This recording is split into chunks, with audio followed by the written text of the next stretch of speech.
Hello fellow Steezers, I am here to teach you guys how to do 180 stand-up heel side slides. This is a pretty easy trick. This is my first video for you guys on YouTube, and yeah, that's what's going to be going down today because I felt like making a video because I was sticking pretty hard.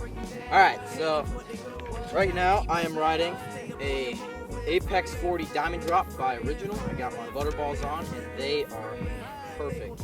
They slide like a dream, and they're real smooth, and they don't make a lot of noise when you slide, which me personally I like a lot, because like if you're riding the orangutans, like the stimulus, they tend to squeak a lot, and I don't like that. Make sure you guys got your safety, got your helmet, and some gloves. Always want to have slide gloves just in case, even though we're not going to be using them at the moment. And I recommend knee pads and possibly elbow pads since you're just learning. A couple weeks ago I was up skateboarding up at some hill here in Tucson, and I took a pretty hard fall when I was practicing some squatties, but that's another story. Anyway,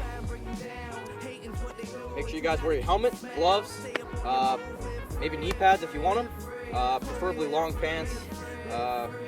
Bro tanks aren't the best choice, but yeah, let's get to it. When you hop on the board and you're going downhill, you want to make sure your foot placement is right. So for me, I am goofy, so I'm going to be stepping on this way. And what you want to do is have your feet about shoulder width apart, maybe a little bit wider than that. But other than that, that is perfect. Maybe have your heel hanging off the edge a little bit to give you a little bit more push when you're going into the slide. Once you guys have your foot placement down, which is about shoulder width apart, like I said, next is how you're going to enter into the slide. So when you step on your board here, be about, like I said, shoulder width apart. And what you're going to want to do, since I'm goofy and I'm going to be going this way, so the board is going to be turning from this side here all the way over to here. This side to this side. So then what you're going to do here is you're going to get caught. Now what I mean by that is you're going to get set, ready to go into the slide. So what I like to do is bend my knees, turn my hips and my shoulders.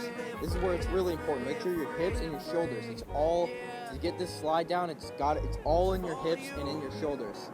So what you guys are going to do, so get back, have your knees bent a little bit, your shoulders facing this way, your hips facing this way, well, about 45 degrees this way, not exactly 90. But your hips are here, your shoulders are here, and your hands are like this to get ready. So when you go, you set up carve like you normally would. So I'm going to be setting up carve this way. So I set up carve this way, and then I get ready like this, and then I come across with my body. See, my hips and my shoulders rotate, and that's really also what helps you get your board around. One more thing is your weight distribution on your feet. You want to have about, I'd say about 60% of your weight on your front foot when you're going into the slide, and then the other 40 can be on this foot. That also gives it, more pressure on this. It lightens up this side, and it makes that slide a little bit easier. Also along with your hip turn. So more weight on this leg. So 60% here. You're all cocked up, ready to go. More weight on this one. And then you set up carve, and right at the apex of your carve, make sure you move to the side like this. You rotate your hips and your shoulders around. Your shoulders basically 180 degrees, and your hips maybe 45. So you get that full rotation across. And extend your knees too going into the slide. So cocked, rotate, around. And that's how you're going to do it.